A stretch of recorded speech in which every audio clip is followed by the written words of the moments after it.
Now I've connected the power and the power cable to the Pi, and I need to adjust the power on my buck converter so that it comes out at the proper voltage to supply the Raspberry Pi. If I just plug this in and turn it on, I don't know what this setting is, and it can instantly fry my Pi. So what I want to do is make sure that's unplugged, and more than likely you haven't even put this on yet, but if you have, make sure it's unplugged. We'll go ahead and turn on the printer, and you will see that I have 24.1 volts. If I push this button, that turns off the power through the buck converter.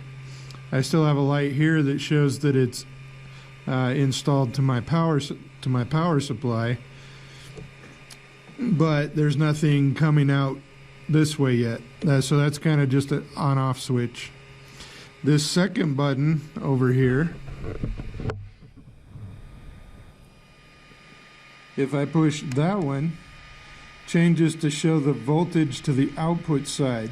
So if I push it one more time, this is my voltage to the input, so coming from the power supply, and this is the voltage going out of the power supply to the Raspberry Pi, or out of the buck converter. So what I need to do is push it once to make sure I have the 24.1 or 2 volts coming out of the power supply. Push it again so that I know that it's on the output. And then I'm going to turn with my little baby screwdriver out of my kit.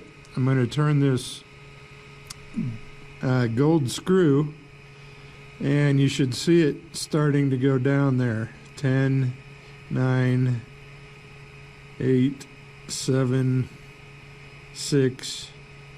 So when I get pretty close to 5, I'm going to just drill that down a little bit at a time until I get to 5.1 volts. This Raspberry Pi 3B Plus likes 5 volts at 2.5 amps. And you can buy a plug-in-the-wall kind of power supply that will feed it just fine, but it needs to be a 2.5 amp one.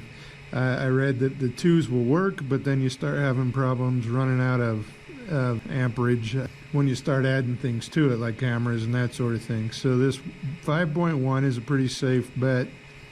I've used it for 2 years now, and it has never crashed because of under voltage.